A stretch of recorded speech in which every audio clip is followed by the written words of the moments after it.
trabalho, é muito detalhe, tem alguma coisinha que é detalhe.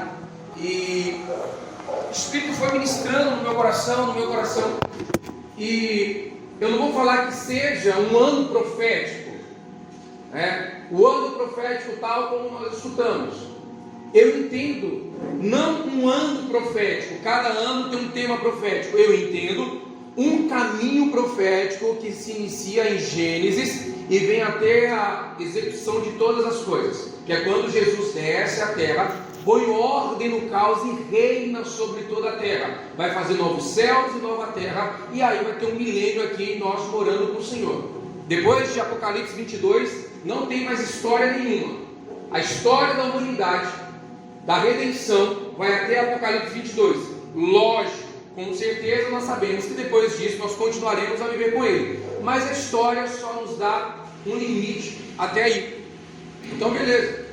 E trabalhando e sentindo isso no Espírito, veio algo muito forte. Hoje de manhã eu compartilhei, já tem uns dias que eu estou orando, e eu queria não colocar um tema para este ano. Não é questão de um tema, mas uma palavra profética que nos conduza a uma verdade. Uma palavra que eu possa lembrar dela todos os dias, meditar nela dentro da Bíblia e fazer a prática do Evangelho em minha vida. O que está faltando para nós é a prática do Evangelho. Nós estamos arrolados, em uma igreja, ou associados a uma igreja. Tem hora que nós acostumamos com a igreja, acostumamos com o culto e parece que nada acontece, nada brilha, parece que tudo é preto e branco, porque algumas vezes nós não conseguimos entender a essência do Evangelho. E a palavra que o Senhor colocou no meu coração é a palavra chamada serviência. Queria que este ano de 2023 nós pudéssemos carregar essa palavra conosco. Serviência. Eu vou, durante todo o ano, trazer de Gênesis a Apocalipse a respeito disso, a respeito do que a Bíblia diz, a respeito do que o Senhor fala, a respeito do que o Evangelho nos mostra dentro disso. Amém? Amém? Não se preocupa se você não conseguir entender agora. Eu vou ter o ano todinho. Eu tenho agora, deixa eu ver, 356 menos 8. Eu tenho 348, né? 348 dias novinhos pela frente ainda. Então eu vou ter 348 dias para encher o teu saco, para te discipular, para mostrar dentro da palavra o que significa isso, o que significa servir ao Senhor. Amém? Tem algo aí no telão que está me ajudando? Se puder desligar as luzes aqui, só isso, por gentileza. Pedir para os meninos me ajudarem. E os pastores dessa casa vão estar falando sobre isso. Os líderes dessa casa vão estar falando sobre isso, meditando sobre isso. Hoje de manhã, na nossa consagração, o Senhor nos conduziu de uma forma muito genuína a esse respeito. E eu quero muito que você se esforce para entender isso. Amém? Então, o ano de 2023, nós vamos colocar um título para ele de guia. Vamos colocar assim, guia, para que nós possamos entender. Irmãos, se você viver no Evangelho sem propósito e sem meta, você fica perdido. É por isso que dentro da igreja as pessoas não conseguem ler a Bíblia. É por isso que dentro da igreja as pessoas têm muita dificuldade de orar, de jejuar, porque elas não sabem para onde estão indo. Não existe um propósito claro no coração. Eu sou cristão, mas por que você é salvo? É definido nisso por que você é salvo? Você tem a definição clara porque Cristo teve que morrer numa cruz? Por que Cristo não morreu enforcado? Por que Cristo não morreu traspassado por uma espada? Por quê? Por que Cristo Cristo não foi degolado, não foi decapitado? Por que ele teve que morrer de cruz? Você sabe por quê? Se eu não sei dessas coisas básicas, eu fico perdido. Então, sem propósito, eu não tenho vontade de orar. Aí eu vou dizer que oração é pesada, porque eu não tenho um propósito definido. Sem propósito, eu não consigo jejuar, porque sem propósito não há meta definida. Eu não sei para onde eu estou indo, eu vou me preparar para quê? Se eu nem sei. Talvez você ainda não saiba o que significa remissão de pecados. Talvez você ainda não saiba o que é expiação. Por que Jesus teve que derramar sangue? Por que tem essas figuras aqui, um cordeiro? Por que Jesus é chamado de Cordeiro de Deus? Por que ele teve que subir ao monte da caveira? Tudo isso tem um significado. Mas sem o propósito, sem objetivo, sem empenhar energia e vontade, aí eu fico perdido. Aí muitas pessoas não conseguem entender o texto que nós sempre utilizamos na Santa Ceia, 1 Coríntios capítulo 11.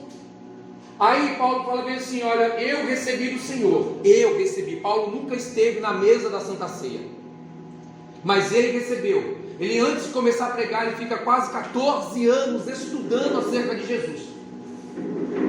Aí ele fala assim: ó, eu estou dando para vocês o que eu recebi. Na noite que Jesus foi traído, ele tomou o pão e, tendo dado graças, partiu e disse: este é o meu corpo que é dado por vocês. Semelhantemente, depois de ter ceado, pegou o cálice, dizendo: este cálice é a nova aliança, a aliança no meu sangue, bebam. Aí mais embaixo ele fala bem assim: olha, mas se você não discernir o corpo, se você comer indignamente, você come para a própria condenação. E aí ele fala bem assim: é por isso que há entre vós muitos fracos e doentes e muitos que dormem. Ele não está falando isso, irmãos, para o mundo. O mundo jaz no maligno. Ele está dizendo para nós que pertencemos ao reino. Por isso que há dentro da igreja fracos, por isso que há doentes, tanto físico quanto espiritual também, e muitos que dormem, pessoas frias da fé. Por quê? Porque não conseguiu entender, discernir quem é Cristo, não conseguiu ainda discernir o que é salvação. Então, uma vida sem propósito é uma vida neutra. Jesus falou que uma vida sem propósito é como uma folha seca, que é jogada para o vento de um lado e para o outro. Eu preciso saber para onde eu vou, eu preciso saber aonde eu quero alcançar. Isso é até marketing, irmãos. Quem estuda marketing sabe, você precisa ter uma meta. Quem estuda gestão sabe que precisa ter uma meta. Nós não estamos comercializando o Evangelho, mas eu preciso ter uma meta. Qual é a minha meta? Entrar no reino dos céus pelas portas, receber um corpo incorruptível que está pronto para me receber. Ele diz que se eu obedecer até o fim, Ele vai me colocar uma coroa na cabeça. Você acha que eu vou desprezar algo tão magnífico? Ele falou que se eu obedecer até o fim, Ele vai me dar 10 cidades, 5 ou 3 cidades para governar. Então, se eu não entendo as recompensas também, o Evangelho ele fica vazio.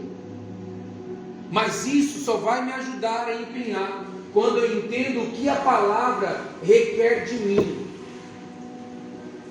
Deus é um Deus amoroso e vai continuar sendo. Ele é um Deus justo e vai continuar sendo. Cantamos aqui que Ele é um Deus de milagre, porque tudo que Ele faz é bom. Glorificamos Ele aqui para aumentar a nossa fé.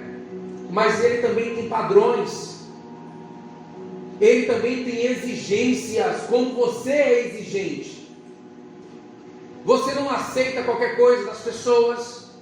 Você não aceita ser menor do que as pessoas. Você não aceita ser menos amado, principalmente quem é casado. Quando não é correspondido, você não fica alegre. Nossa, nossa, a pastora Alane está me desprezando tanto, aleluia. Nossa, que bom, cara. Nossa, hoje ela me xingou todinho. Chegar no trabalho assim: caramba, Gustavo, a pastora ontem me esculachou, meu. Mulher, hein? Uma mulher dessa que eu queria ver. Não, Quando acontece isso, você fica triste, porque o teu amor, neste caso, não está sendo correspondido porque você é exigente. Só por causa disso. Se alguém faz menos daquilo que você tem em mente, você não aceita porque você é exigente. E você acha que Deus vai receber qualquer coisa, sendo o Rei dos Reis e o Senhor dos Senhores? Ele sempre teve um objetivo. Ele falou: um dia eu vou fazer a terra. E no dia que ele quis, ele fez a terra. Um dia ele falou assim: eu vou colocar alguém semelhante a mim na terra. E ele disse: façamos um homem. Tudo ele tem um tempo, tudo ele tem um propósito, não existe nada solto. Então um homem, uma mulher, um jovem sem propósito é uma pessoa neutra, influenciável, qualquer coisa vai satisfazer. Mas aqueles que confiam no Senhor são como os montes de Sião, que não se abalam, mas permanecem para sempre. Aqueles que entregam a vida para Jesus, de maneira nenhuma ele lança fora. Assim como meu Pai me fez assentar em trono, aquele que vencer, eu também farei assentar em tronos. Assim como o Pai me deu o nome, aquele que venceu, eu também darei o nome em uma pedra branca. Assim como o Pai me fez coluna do templo dele, aquele que vencer, eu também farei coluna do templo do Senhor. Assim como o Pai me deu um corpo novo, aquele que vencer também, são recompensas, mas eu preciso saber o propósito. Amém? Então, o ano de 2023 nós teremos isso. Eu vou estar sempre colocando no grupo, eu vou estar sempre orando sobre isso. As minhas mensagens vai ser muito voltada para isso. Haja visto o Senhor mudar alguma coisa, mas eu quero me empenhar durante este ano para servir ao Senhor. Mas tem a definição do que é serviência, e está ali em cima. O que essa palavra significa para nós? O que eu posso extrair dela? Vai chegar a serviço.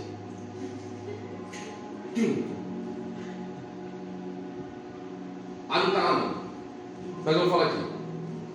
Servir a algo ou a alguém. Conduta moral, pessoa dócil, que gosta de servir bem as pessoas. Então, ser serviente é quando eu estou disponível para servir aos outros, independente de quem ele seja, porque Cristo te serviu quando você não era nada, Cristo te serviu quando você era viciado, Cristo te serviu quando era traficante como eu, Cristo te serviu quando você era mentiroso, Cristo te serviu quando você era adúltero, prostituto, miserável, tudo de ruim. Ele te serviu. Ele não deixou falar assim: não, melhora primeiro. Se você passar na provinha, eu vou te dar um questionário de 10 perguntas. Se você tirar no mínimo 8,5, a média, então eu te salvo. Não, ele me buscou.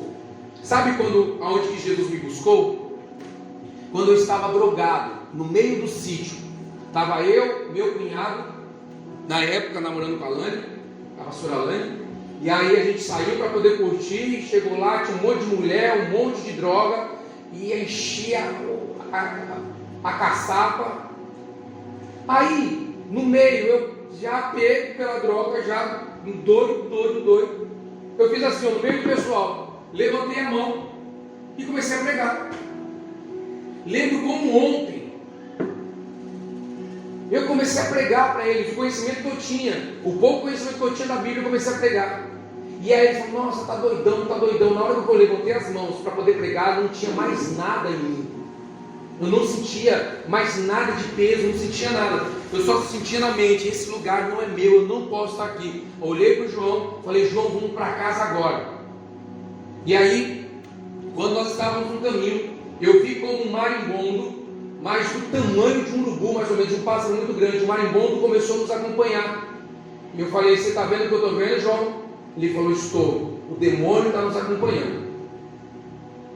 Cheguei em casa, pedi perdão à minha mãe, falei: mãe, eu cometi um pecado que a senhora sempre me orientou a não fazer. E ela falou que eu usei drogas.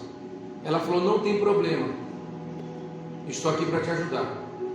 Aí ela falou bem assim: mas vai tomar um banho que eu vou preparar um almoço para vocês. Isso era 4 horas da tarde. Eu falei: mãe, nem só de pão viverá o homem, mas de toda a palavra que sai da boca de Deus.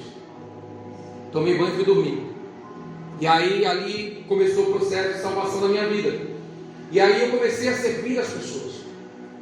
Foi quando eu comecei a entender o Evangelho. O Evangelho é prática. O Evangelho não é sentar no banquinho e só ouvir. O Evangelho é ação. E a serviência é eu ser uma pessoa dócil, uma pessoa com entendimento para poder servir bem a quem precisa, independente de quem seja.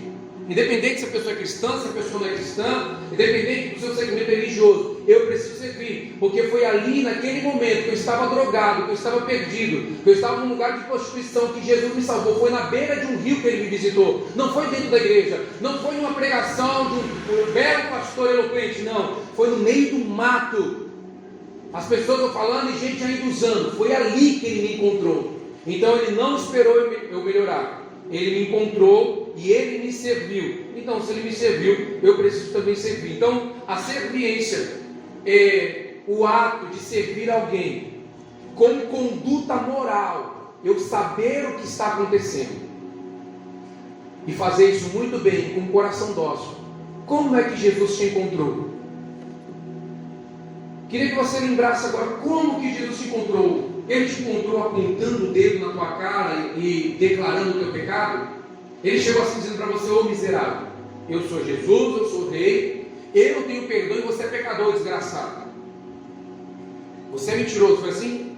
Ele chegou mansinho, coração dócil: eu te amo, eu tenho um propósito na sua vida, entrega a sua vida nas minhas mãos, que eu nunca vou te deixar, eu vou fazer você templo, eu vou fazer você príncipe, você não vai ser mais cauda, você vai ser cabeça. Foram essas palavras que Jesus chegou a você, porque é assim que ele chega, coração dócil. Então eu preciso servir. Então o que eu estou sentindo em Deus, é só mais uma introdução mesmo, eu não vou nem dar continuidade aqui a muita coisa. É esse ano que eu quero, junto com vocês, para a glória de Cristo, o ano da serviência, o ano que eu vou me preocupar mais ainda com os meus irmãos, o ano que eu vou preocupar mais ainda com a minha esposa, o ano que eu vou preocupar em servir ainda mais as minhas filhas, servir a minha casa, porque se eu não servir a minha casa, eu não posso servir a igreja, irmãos. Eu brigo aqui com vocês, já falei para vocês: se você não limpa a tua casa, você não tem autoridade para limpar a igreja, e você não vai limpar a igreja se eu souber que eu não deixo. Você não limpa a tua casa, quer limpar a igreja? Para depois o pai, ou a mãe, ou o irmão falar: tá vendo? Puxa saco do pastor. Aí na igreja você faz, em casa você não faz. Primeiro começa na tua casa. Amém. Aí você não faz o almoço para o teu marido, não lava a casa, não limpa a casa, e quer deixar a igreja limpa e o teu marido passando necessidade. Mulher, não vou falar maldita, mas é quase isso. Mulher ruim. Cuida primeiro da tua casa. Porque quando você falar: eu estou indo lá limpar a igreja, o marido vai falar assim: não, vai lá limpar, porque a casa você limpa também. Deus vai ficar satisfeito com o trabalho das tuas mãos. Aí o marido não ajuda em casa, aí aqui quer limpar tudo, quer falar: não, você ajuda na tua casa, ajuda a tua esposa, ajuda a tua mulher dentro de casa. Glória a Deus. Aí você quer fazer na igreja, irmãos? A gente tem que fazer. Eu também preciso melhorar, eu vou melhorar. Estou lá todo dia, eu tenho que pintar a casa, Agora eu inventei lá, eu vou colocar um forro de gesso naquela casa, só para poder descontar o tempo que eu... Mas todo domingo eu estou lá do lado da minha esposa. Quando ela chega mais tarde do que eu, a janta está pronta.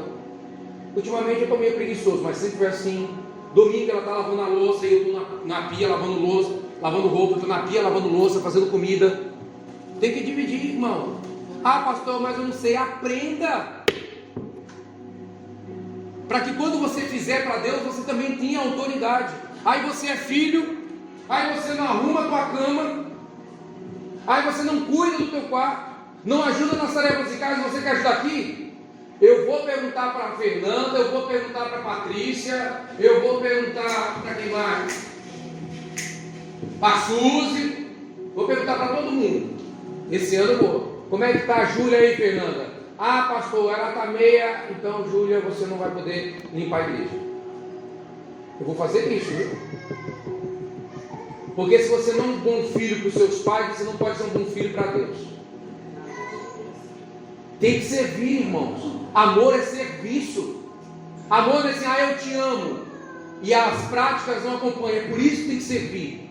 E eu quero abrir com vocês em João capítulo 13. Eu vou ler esse texto.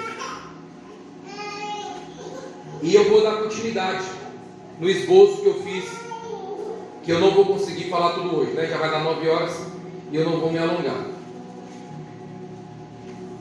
Amém? Vai falando comigo, irmãos. Glória a Deus. Porque a carne está tremendo aqui. Se minha carne treme, eu também tenho que tremer. Porque se eu oro, você tem que orar. Se eu jejuo, você tem que jejuar. Porque é injusto eu estar orando por você e você não orar, irmão. Glória a Deus. É injusto eu jejuar pela tua vida, me matar e você ficar lá de boa. Você vai ter que jejuar. Se eu sigo você, você também tem que seguir a Deus. Mas eu vou lá, faço um monte de coisa, eu queria abrir para pregar para tu, e aí tu lá só de boa. Não, vou passar a semana toda sem ler, porque tem um pastor lá que lê para mim. Ele olha, fica vontade de julgar água assim todo mundo. Antes da festa da Páscoa, sabendo Jesus que a sua hora de passar deste mundo para o Pai já tinha chegado, como havia amado os seus que estavam no mundo, amou-os até o fim. Está aí? Verso 2. E acabada a ceia, tendo já um diabo posto no coração de Judas Iscariotes, filho de Simão, que o traísse, Jesus, sabendo que o Pai tinha depositado nas suas mãos todas as coisas e que havia saído de Deus e ia para Deus de novo, levantou-se da ceia e tirou as vestes e, tomando uma toalha, cingiu-se. Depois deitou água numa bacia e começou a lavar os pés aos discípulos e a enxugar-lhes com a toalha que estava cingindo na cintura. Aproximou-se, pois, de Simão Pedro e lhe disse: Senhor, tu lava-me os pés a mim? Respondeu Jesus e disse: o que eu faço não sabes tu agora, Pedro, mas tu saberás depois. E disse-lhe Pedro: nunca me lavarás os pés. Respondeu Jesus: se eu não te lavar, Pedro, você não tem parte comigo. Disse Simão Pedro: Senhor, não só os meus pés, mas também as minhas mãos e a minha cabeça. Disse Jesus: aquele que está lavado não necessita de lavar senão os pés, pois no mais todo está limpo. Ora, vocês estão limpos, mas não todos. Porque bem sabia ele quem havia de trair, por isso disse: nem todos estão limpos. Então, depois que lhes lavou os pés e tomou as suas vestes, e se assentou outra vez à mesa, disse: entendeis o que eu tenho feito? Vós me chamais mestre e senhor, e dizei bem, porque eu sou isso mesmo. Ora, se eu sou senhor e mestre, e vos lavei os pés, vós deveis também lavar os pés uns dos outros. Porque eu vos dei o exemplo, para que, como eu fiz, vocês também façam. Senhor, eu oro a Ti, pedindo graça e misericórdia, pedindo o batismo de sabedoria e de revelação, como está em Efésios 1, 16 e 17, para que possamos entender de fato e de verdade toda a Tua preeminência, toda a Sua glória, toda a Sua plenitude, para que possamos, assim como o Senhor serviu, nós também possamos servir uns aos outros para a glória do Teu nome. Espírito Santo, nos ajude a entender, para que possamos viver com um propósito definido na terra dos viventes e responder ao reino dos céus, em nome do Senhor Jesus. Amém? Amém. O último versículo fala que, assim como eu fiz para vocês, eu quero que vocês façam também. Eu vou dar só uma introdução aqui. Jesus, capítulo 13, 14, 15, 16 e 17 são as últimas palavras de Jesus em instrução. Então começa já dizendo: Jesus, sabendo que já chegou a hora dele voltar para o Pai, então ele comemora a Páscoa com os seus discípulos, e no momento que ele está celebrando a Páscoa, no momento que eles estão comendo a Páscoa, que era um hábito dele também de cumprir com as exigências de Deus, ele levanta da mesa e ele pega agora uma toalha, ele coloca a toalha como um avental na cintura. Algumas pessoas ainda fazem isso, né? Quando vai lavar a louça, coloca a toalha, uma flanela na cintura, para depois ou enxugar a louça, ou mesmo enxugar as mãos. Então Jesus ele pega uma toalha, coloca na cintura, e ninguém está entendendo o que ele está fazendo. E aí ele vai lá, pega uma bacia, coloca a água, ou deita a água na bacia, e eles ainda não estavam entendendo nada. E aí Jesus ele começa agora a lavar pé por pé dos discípulos que estavam presentes. E isso constrange eles muito, porque a tradição fala que quando alguém dá uma ceia, ou alguém que é importante, ou dono de uma casa, entrava dentro de um ambiente, ou voltava para sua casa, o costume era ter um servo na casa que, quando alguém chegava da rua para entrar, lavava-se os pés. Não tinha sapato fechado, era tudo aberto, as sandálias.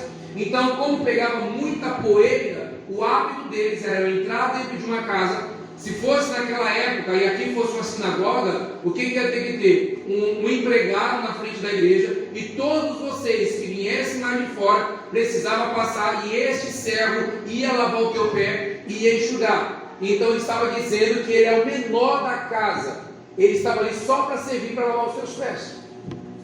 Aí Jesus, num banquete, sendo o anfitrião da casa, sendo um homem nobre, um homem de destaque da casa, ele faz algo que eles ainda não tinham entendido e preparado para fazer. Então Jesus ele se levanta do seu lugar de nobreza, ele se veste de servo mais uma vez, e agora começa a lavar pé por pé de cada um. E ele vai lavando até chegar em Pedro. E Pedro ele fica tão constrangido e fala assim: não, Senhor, o Senhor não vai lavar os meus pés. Não tem como eu permitir isso acontecer. Olha quem é o Senhor e olha quem eu sou. E Jesus fala assim: Pedro, se eu não te lavar agora, você não tem parte comigo, porque lá na frente você não vai conseguir entender.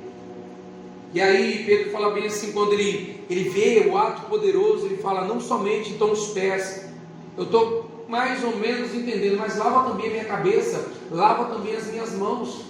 E Jesus fala bem assim: olha, esse tempo que você tem andado comigo, você está limpo. A palavra de Deus, o evangelho que eu tenho pregado já te limpou. O Pedro que era, já não é mais o mesmo Pedro. Então você tem uma identidade, mas os teus pés, agora você não está entendendo, mas depois você vai entender. Jesus ele mostra de uma forma humilde e genuína o poder do serviço uns aos outros. Ele, no momento que ele lava os pés, não é simplesmente higienizar os pés, mas ele está dizendo assim: olha, por onde você passar, você precisa também praticar isso. Já aconteceu comigo, eu acredito que a grande maioria aqui que já passou pela visão celular, já passou por um ato chamado lava-pés. Eu já passei por isso, já fiz na quadrangular. Irmãos, é um ato tão genuíno. Não tem como você não se quebrantar. Era líder de uma das células da Comunidade Apostólica Água da Vida, do pastor Wellington, e aí colocou os líderes lá na frente, e aí o pessoal da célula veio fazer isso. Não tem como, irmãos. Não tem como você tirar o sapato do pé e alguém pegar o teu pé e começar a lavar. Tanto quem está sentado quanto quem está lavando começa a chorar, irmão. É um ato muito poderoso, mas não é só esse ato. Jesus está dizendo assim: eu quero que vocês sirvam uns aos outros como estando lavando o pé dele, porque aquele que lava o pé é menor de quem está sentado. Ele estava dizendo assim: olha, eu estou servindo vocês agora, eu tenho um lugar de destaque que eu agora, nesse momento, eu desprezo, para mostrar para vocês que não há título, não há lugares para galgar, porque já tinha havido uma discussão logo no caminho, quem seria maior entre eles, quem sentaria do lado direito ou quem assentaria do lado esquerdo. Lucas 22 fala que dentro dessa ceia eles começam a discutir quem era o maior entre eles, mas ninguém queria ser o menor para poder tomar essa atitude de lavar os pés. Todo mundo queria ser honrado. Como essa é a metodologia do mundo, todo mundo quer ser honrado, todo mundo quer ser reconhecido. Você vê que dentro da igreja não tem uma atitude de arrependimento dos pecados. A oração que a gente faz: Senhor me exalta, Senhor me abençoa. Nós só queremos estar no alto. E isso constrói soberba nos nossos corações. Isso constrói prepotência, presunção, arrogância. Quem é pastor, irmãos? Eu, tendo o título de pastor, eu sou menor do que vocês. E vocês têm me conhecido que eu tenho agido assim. Não é só discurso. Vocês têm visto como eu tenho servido vocês. Eu preciso melhorar muito ainda e vou melhorar. Quanto maior a nomenclatura, maior ainda precisa ser a serviência. Eu não estou aqui como pastor para que você precise me honrar. Ah não, pastor, agora precisa, vou dar um presente para ele, vou fazer isso. É bom, mas eu não dependo disso. Sabe qual é a minha honra? É ver você firme na presença de Jesus até que Ele volte. Essa é a minha honra. É olhar para a tua vida e ver que você não se perdeu. É olhar para a tua vida e ver você firme. E essa é a honra de qualquer pastor. Porque Ele me confiou parte da noiva do filho dele. É como se eu chegasse para vocês e falasse bem assim: olha, estou indo para outro país, sei lá, Portugal. Sei lá, Portugal. Um acaso, sei lá, bem longe, Portugal. E aí eu chego para vocês e falo bem assim: gente, eu estou indo para lá, mas eu vou deixar a Ana Luísa ao seu cuidado. Então ela ainda é uma moça, ela ainda está estudando, ela ainda precisa de cuidado, que é toda biloladinha, bateu no carro praticamente parado. Oh meu Deus! A gente estava na casa do Isaú, irmãos. Ela foi para casa, foi até bem, depois voltou, porque esqueceu o celular. Ela caiu assim na frente, nas pedras. Ai meu Deus! Na frente da casa do Funado. Né? A culpa aí, irmão, tá vendo? Então eu sei que ela, assim, a Fernanda não, a Fernanda é diferente, irmãos. Eu tive um susto e um orgulho. Fomos buscar a Fernanda semana retrasada. Aí eu ainda falei assim: Ilane, manda uma mensagem para ela falando que a gente vai buscar. Ela só falou: Fernanda. Aí ela viu só Fernanda, né? Aí eu estacionei assim de ré lá na frente. E aí a gente está esperando a Fernanda.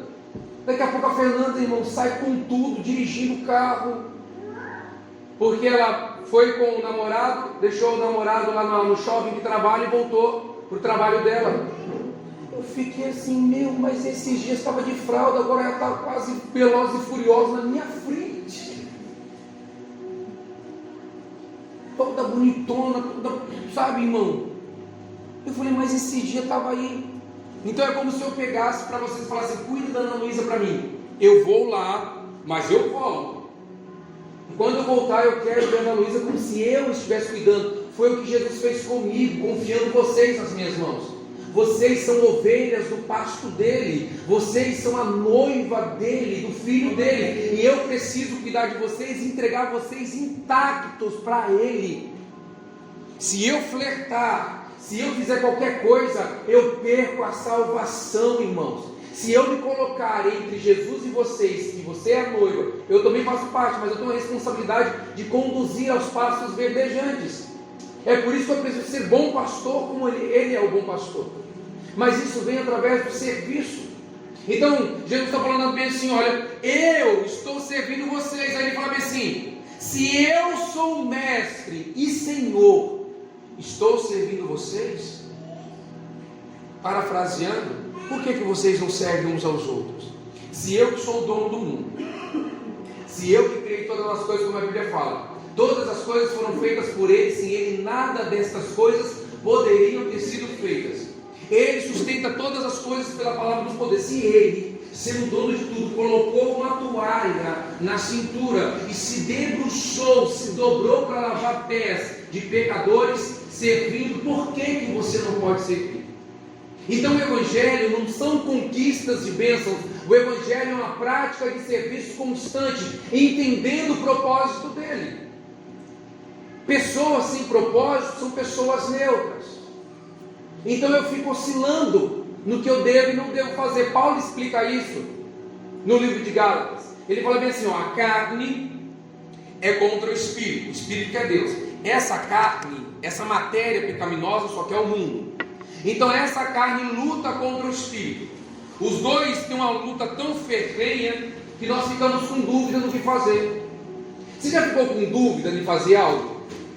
Você sabe que é Deus que está te falando, mas você fala assim: será? Mas o coração está queimando.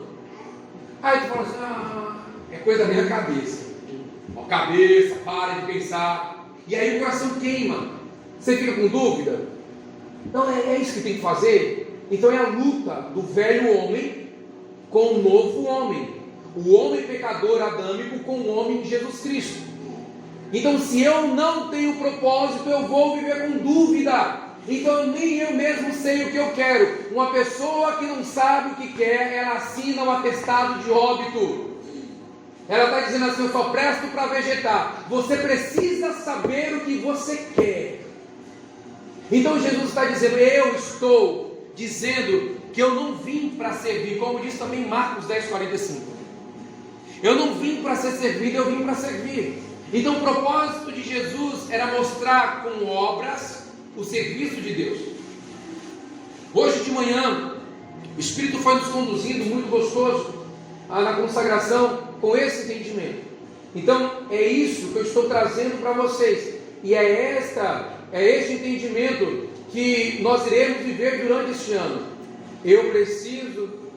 Tem uma canção que fala bem assim, nós cantávamos muito: eu preciso de você.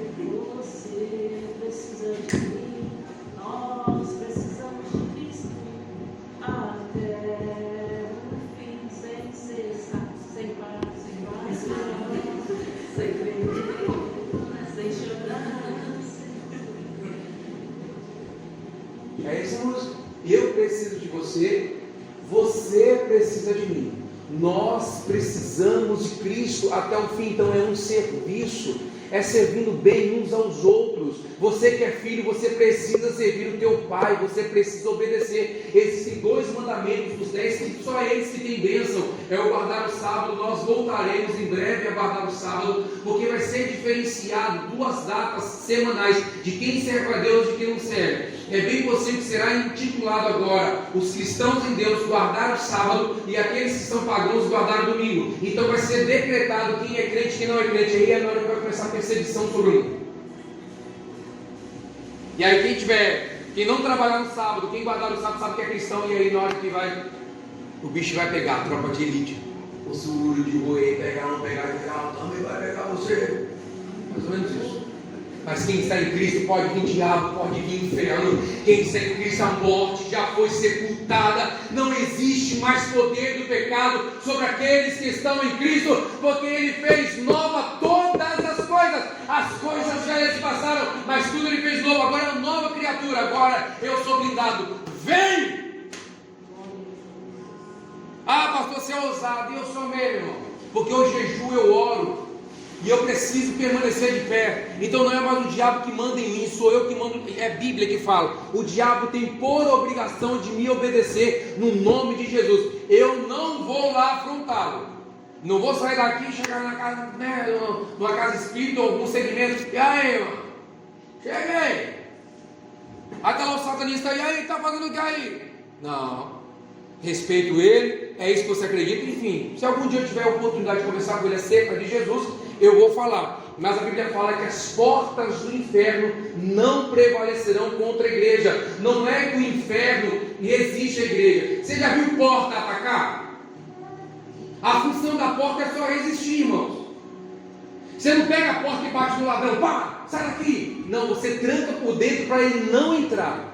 Então a porta significa resistência. Aí Jesus, vendo que o inferno não pode resistir, fala assim: as portas do inferno não podem prevalecer contra a igreja, porque a igreja continua triunfante, marchando, poderosa, gloriosa, vencedora, porque Cristo Jesus nós somos mais do que vencedores. Eu podia até ter batido palma.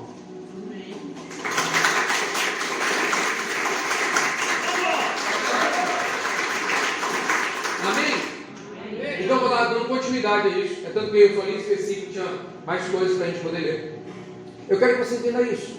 É o ano de servir, é o ano de entender o que Deus quer comigo, o que o Senhor quer fazer comigo. O que o Senhor quer me revelar através das Escrituras? O que o Senhor quer me revelar através da sua vida, irmãos? Eu aprendo muito quando estou do seu lado. Você me ensina muito. Não é só que, não, o pastor tem palavra de conhecimento, não, irmão.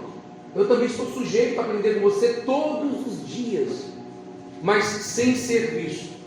Você já viu alguém ter recompensa sem trabalhar?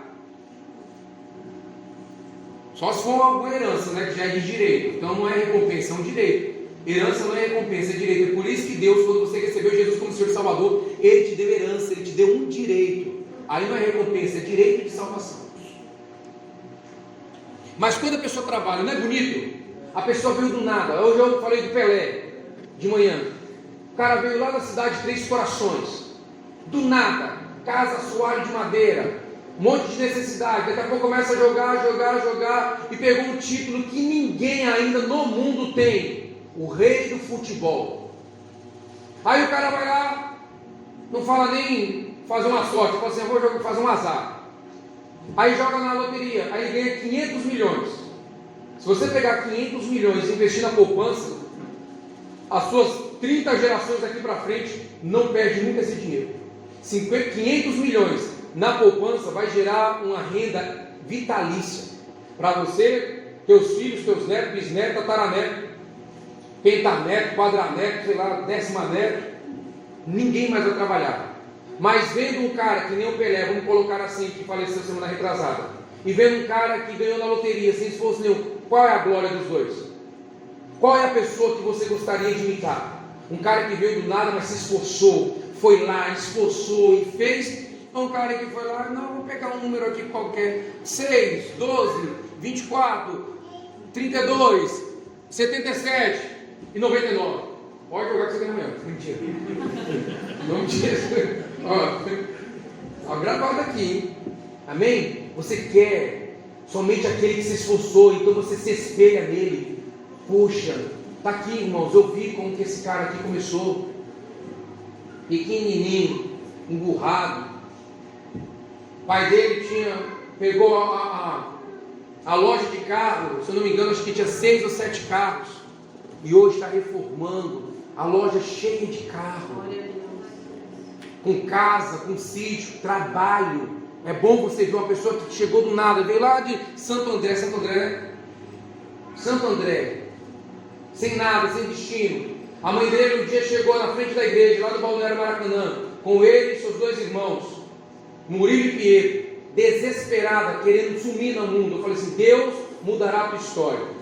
Ela é minha aqui hoje. E Deus mudou. É bom quando você vê alguém que com muito esforço e veio, e hoje está bem, do que aquele que não fez nada, que comprou um diploma e está matando pessoas na sala de cirurgia. Mas é o serviço. Ninguém tem recompensa sem trabalho.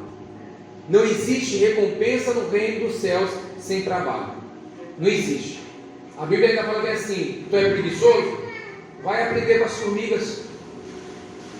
Aí Paulo fala bem assim: você não quer trabalhar? Pois também tu não come. Duro, né? Mas o reino de Deus é serviço. O reino de Deus é esforço. Jesus disse assim: se você puder, se coloque de pé.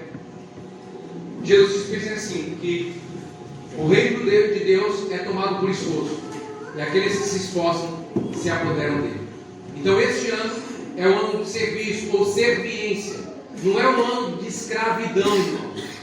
Não é um ano que você vai ser escravo por um Deus tirano que se você não fizer ele te castiga. Não. É um ano que eu vou servir a Deus com mais alegria, com mais prazer, com entendimento, com verdade. Porque se Ele me serviu, é justo eu também servir. Olha aqui para mim. Jesus se abaixou para lavar os pés dos discípulos, dizendo que eles depois saberiam. Eles entenderiam. É justo eu ficar sem trabalhar para Jesus? Se Ele trabalhou para mim? É justo eu continuar só querendo os benefícios e não querendo as responsabilidades? Então esse ano, irmãos, é o ano da responsabilidade. Aí, ó, quem é do altar já gosta do altar, irmão. Já quer olhar, já quer cantar, tá vendo? Aí, ó, olha lá.